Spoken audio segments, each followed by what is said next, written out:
ദൈവത്തെ ദർശിച്ചവരാണ് വിശുദ്ധർ.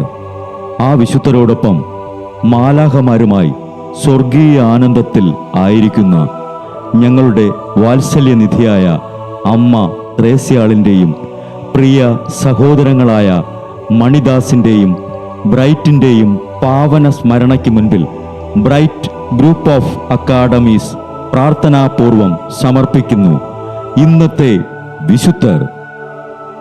അവതരണം അനിൽ കുഴിഞ്ഞകാല. ആശയം മുത്തയ്യൻ ആൻഡ് സെലിൻ പ്രിയ. സംവിധാനം സ്റ്റെനി ആൻഡ് സ്റ്റെനിച്ച്. ഇന്നേ ദിവസം തിരുസഭ മാതൃകയായി നൽകിയ വിശുദ്ധരെ അനുകരിച്ച് പ്രാർത്ഥനയോടെ ആ പാത പിന്തുടരുന്ന നിങ്ങൾക്കേവർക്കും കർത്താവിൻ്റെ തിരുമുഖം ദർശിക്കാൻ കഴിയട്ടെ എന്ന പ്രാർത്ഥനയോടെ ഞാൻ നിങ്ങളുടെ സ്വന്തം ജസ്റ്റിൻ. ഇന്ന് മാർച്ച് 24 വിശുദ്ധ അൾഡെമാറിൻ്റെ തിരുനാൾ. ഇറ്റലിയിലെ കാമ്പുവ എന്ന പ്രദേശത്ത് ജനിച്ച അൾഡെമാർ മൃഗങ്ങളോട് അത്യധികം വാത്സല്യം പ്രദർശിപ്പിച്ചിരുന്നു. മോന്തെ കസീനോ ആശ്രമത്തിൽ ചേർന്ന് ബെനഡിക്റ്റൻ സന്യാസിയായി. അക്കാലത്ത് കാമ്പുവായിൽ ആരംഭിച്ച കന്യകാലയത്തിൻ്റെ ഡയറക്ടറായി ആൾഡെമാർ നിയോഗിക്കപ്പെട്ടു.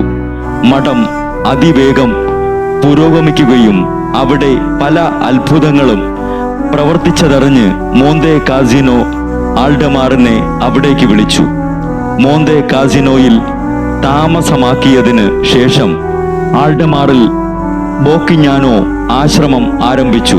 മറ്റു പല ശാഖകളും കൂടി ആരംഭിച്ച് വിജയകരമായി ആപട്ട് ജോലി നിർവഹിച്ചു കൊണ്ടിരിക്കുമ്പോൾ ആൾഡെമാറിനെ നിത്യസമ്മാനത്തിനായി ഈ ലോകത്തോട് യാത്ര പറഞ്ഞു. എപ്പോഴും കർമ്മനിരതനായിരുന്ന വിശുദ്ധ ആൾഡെമാറെ ഞങ്ങൾക്കു വേണ്ടി ഇന്നേ ദിവസം പ്രാർത്ഥിക്കണമേ.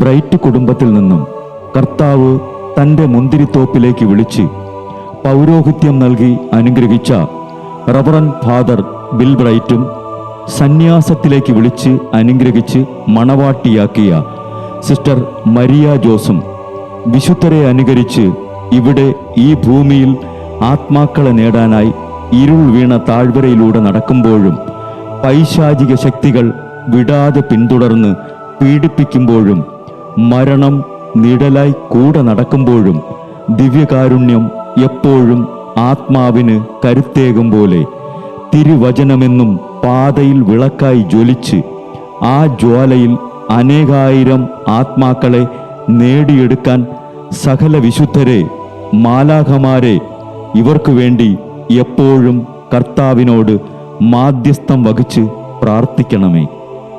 അനുദിന വിശുദ്ധർ നടന്ന വഴിയെ നടക്കുന്ന ഇവർക്ക് പിന്നാലെ കൽപ്പനകൾ പാലിച്ച് കരുത്തോടെ നടക്കുന്ന ഞങ്ങളും ഞങ്ങളുടെ പ്രിയപ്പെട്ടവർക്ക് അരികിലെത്തി നിത്യസൗഭാഗ്യം പങ്കിടാൻ അനുഗ്രഹമരുളണമെന്ന് കർത്താവേ അങ്ങയോട് ഞങ്ങൾ പ്രാർത്ഥിക്കുന്നു.